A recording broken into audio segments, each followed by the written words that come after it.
ਵਾਹਿਗੁਰੂ ਜੀ ਕਾ ਖਾਲਸਾ ਵਾਹਿਗੁਰੂ ਜੀ ਕੀ ਫਤਿਹ। ਖੋਜ ਗੁਰਬਾਣੀ ਵਿੱਚ ਆਪ ਸਭ ਦਾ ਸਵਾਗਤ ਹੈ ਜੀ। ਸਭ ਨੂੰ ਜੀ ਆਇਆਂ ਜੀ। ਅੱਜ ਦਾ ਵਿਚਾਰ ਸ੍ਰੀ ਗੁਰੂ ਗ੍ਰੰਥ ਸਾਹਿਬ ਵਿੱਚ ਦਰਜ ਬਾਣੀ ਸ੍ਰੀ ਰਾਗ ਦਾ ਭਾਗ 8ਵਾਂ ਦਾ ਹੈ ਜੀ। ਤੁਹਾਡੇ ਸਾਰਿਆਂ ਦੀ ਫੀਡਬੈਕ ਸੁਝਾਅ ਆਇਆ ਹੈ ਕਿ ਅਸੀਂ ਸ਼ਬਦ ਨੂੰ ਜ਼ਿਆਦਾ ਲੰਬਾ ਨਾ ਕਰੀਏ। ਇਸ ਚੀਜ਼ ਨੂੰ ਮੱਦੇ ਅੰਦਰ ਰੱਖਦਿਆਂ ਅਸੀਂ ਪੰਕਤੀਆਂ ਦੇ ਅਰਥ ਨਹੀਂ ਕਰਾਂਗੇ ਅਤੇ ਸਿਰਫ ਸ਼ਬਦ ਦਾ ਸਾਰ ਕਰਾਂਗੇ। ਆਓ ਅਸੀਂ ਸਾਰੇ ਮਿਲ ਕੇ ਪਹਿਲਾਂ ਸ਼ਬਦ ਦਾ ਉਚਾਰਨ ਅਤੇ ਉਸ ਤੋਂ ਬਾਅਦ ਉਸ ਦੇ ਅਰਥ ਕਰਾਂਗੇ। ਸਿਰ ਰਾਗ ਮਹੱਲਾ ਪਹਿਲਾ। ਕੁੰਗ ਕੀ ਕਾਇਆ ਰਤਨਾ, ਕੀ ਲਲਤਾ ਅਗਰ ਵਾਸ ਤਨ ਸਾਸ। 8 ਤੀਰਥ ਕਾ ਮੁਖ ਟੇਕਾ, ਤਿਤ ਕਟ ਮਤ ਵਿਗਾਸ। ਓਤ ਮਤੀ ਸਾਲਾਹਣਾ, ਸਚ ਨਾਮ ਗੁਣ ਤਾਸ। ਬਾਬਾ ਹੋਰ ਮਤ ਹੋਰ ਹੋਰ, ਜੇ ਸੋ ਵੈਰ ਕਮਾਈਐ। ਕੂੜੇ ਕੂੜਾ ਜੋਰ ਰਹਾਓ, ਪੂਜ ਲਗੇ ਪੀਰ ਆਖੀਏ। ਸਭ ਮਿਲੇ ਸੰਸਾਰ, ਨਾ ਸਦਾਏ ਆਪਣਾ। ਹੋਵੇ ਸਿੱਧ ਸੁਮਾਰ, ਜਾਂ ਪਤ ਲੇਖੇ ਨਾ ਪਵੈ। ਸਭਾਂ ਪੂਜ ਖੁਆਰ, ਜਿਨ ਕੋ ਸਤਿਗੁਰ ਥਾਪਿਆ। ਤਿਨ ਮੇਟ ਨ ਸਕੇ ਕੋਇ, ਉਹਨਾਂ ਅੰਦਰ ਨਾਮ ਨਿਦਾਨ ਹੈ। ਨਾਮੋ ਪ੍ਰਗਟ ਹੋਏ, ਨਾ ਪੂਜੀਏ ਨਾ ਮੰਨੀਏ। ਅਖੰਡ ਸਦਾ ਸਚ ਸੋਏ, ਖੇਹੂ ਖੇਰ ਲਾਈਏ। ਤਾਂ ਜਿਉ ਕਿਹਾ ਹੋਏ, ਜਲੀਆਂ ਸਭ ਸਿਆਣਪਾਂ। ਉੱਠੀ ਚੱਲਿਆ ਰੋਏ, ਨਾਨਕ ਨਾਮ ਵਿਸਾਰੀਏ। ਦਰ ਗਿਆ ਕਿਆ ਹੋਏ, ਜਲੀਆਂ ਸਭ ਸਿਆਣਪਾਂ। ਉੱਠੀ ਚੱਲਿਆ ਰੋਏ, ਨਾਨਕ ਨਾਮ ਵਿਸਾਰੀਏ। ਦਰ ਗਿਆ ਕਿਆ ਹੋਏ। ਇਸ ਸ਼ਬਦ ਦਾ ਕੇਂਦਰੀ ਵਿਚਾਰ ਰਹਾਉ ਦੀਆਂ ਪੰਕਤੀਆਂ ਵਿੱਚ ਹੈ, ਜਿੱਥੇ ਗੁਰੂ ਜੀ ਆਖ ਰਹੇ ਹਨ ਕਿ ਹੋਰ ਮੱਤਾਂ ਚਾਹੇ ਉਹ 100 ਵਾਰੀ ਵੀ ਕਮਾ ਲਈਏ, ਭਾਵ ਧਾਰਨ ਕਰ ਲਈਏ, ਕੂੜ ਦਾ ਜ਼ੋਰ ਫਿਰ ਵੀ ਵੱਧਦਾ ਹੈ, ਘਟਦਾ ਨਹੀਂ।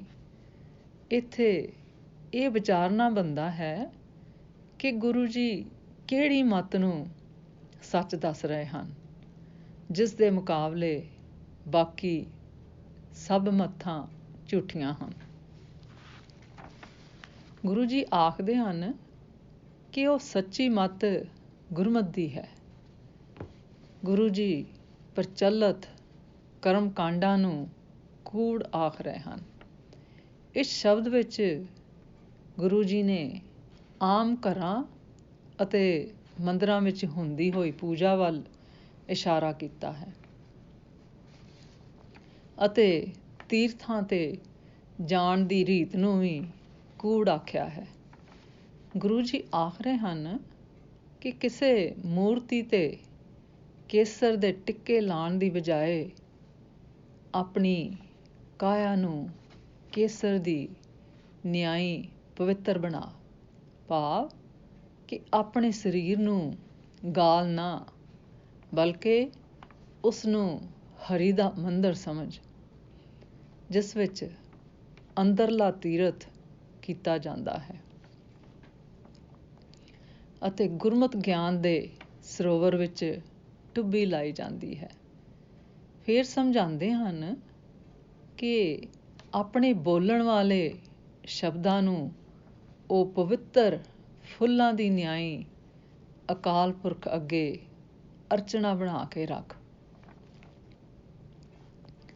ਆਪਣੇ ਸਵਾਸਾਂ ਨੂੰ ਅਗਰਬੱਤੀ ਦੀ ਸੁਗੰਧ ਵਰਗੀਆਂ ਬਣਾ।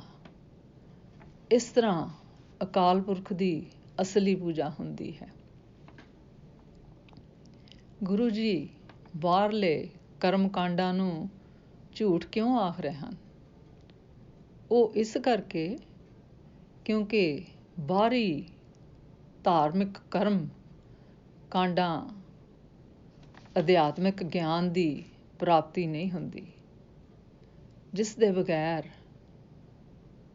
ਮੁਕਤੀ ਅਸੰਭਵ ਹੈ। ਆਪਣੇ ਉਪਦੇਸ਼ ਨੂੰ ਦ੍ਰਿੜ ਕਰਾਉਂਦਿਆਂ ਹੋਇਆਂ ਉਹ ਧਰਮ ਦੇ ਠੇਕੇਦਾਰਾਂ ਨੂੰ, ਯਾਨੀ ਕਿ ਉਸ ਸਮੇਂ ਦੇ ਪੰਡਤਾਂ ਅਤੇ ਕਾਦੀਆਂ ਨੂੰ ਹਦਾਇਤ ਕਰ ਰਹੇ ਹਨ ਕਿ ਇਹਨਾਂ ਕਰਮ ਕਾਂਡਾਂ ਦੇ ਆਗੂ ਹੋਣ ਕਰਕੇ ਇਹ ਮੁਮਕਿਨ ਹੈ ਕਿ ਤੁਹਾਨੂੰ ਸੰਗਤਾਂ ਦਾ ਆਦਰ ਸਨਮਾਨ ਮਿਲੇ, ਪਰ ਅਖੀਰ ਵਿੱਚ ਪਛਤਾਵਾ ਹੀ ਹੱਥ ਆਏਗਾ ਉਹਨਾਂ ਸੱਜਣਾਂ ਦੇ। ਮੌਜੂਦਾ ਸਮੇਂ ਵਿੱਚ ਗੁਰੂ ਜੀ ਦੀ ਇਹ ਹਦਾਇਤ ਸਾਡੇ ਪ੍ਰਬੰਧਕਾਂ, ਪ੍ਰਚਾਰਕਾਂ ਅਤੇ ਵਿਦਵਾਨਾਂ 'ਤੇ ਵੀ ਲਾਗੂ ਹੁੰਦੀ ਹੈ। ਇਸ ਸ਼ਬਦ ਤੋਂ ਸਾਨੂੰ ਇਹ ਸਿੱਖ ਮਿਲਦੀ ਹੈ ਕਿ ਸਾਡਾ ਇਹ ਇਨਸਾਨੀ ਫਰਜ਼ ਹੈ ਕਿ ਅਸੀਂ ਆਪਣੇ ਸਰੀਰ ਨੂੰ ਸਿਹਤਮੰਦ ਰੱਖੀਏ, ਆਪਣੇ ਬੋਲਾਂ ਅਤੇ ਕਹਿਣ ਵਾਲੇ ਲਫ਼ਜ਼ਾਂ ਨੂੰ ਸੋਚ ਸਮਝ ਕੇ ਮਿੱਠਾ ਬੋਲੀਏ। ਗੁਰੂ ਜੀ ਸਮਝਾ ਰਹੇ ਹਨ ਕਿ ਮਨੁੱਖ ਭਾਵੇਂ ਕਿਤਨਾ ਹੀ ਮਹਾਨ, ਸ਼੍ਰੇਸ਼ਟ, ਸੁੰਦਰ ਅਤੇ ਪ੍ਰਤਿਸ਼ਠਾ ਵਾਲਾ ਕਿਉਂ ਨਾ ਹੋਵੇ, ਉਸ ਦੀ ਦਵੈਤ ਭਾਵ ਕਾਰਨ ਉਸ ਦੀ ਸਾਰੀ ਕਮਾਈ ਝੂਠੀ ਹੈ ਅਤੇ ਵਿਅਰਥ ਹੈ।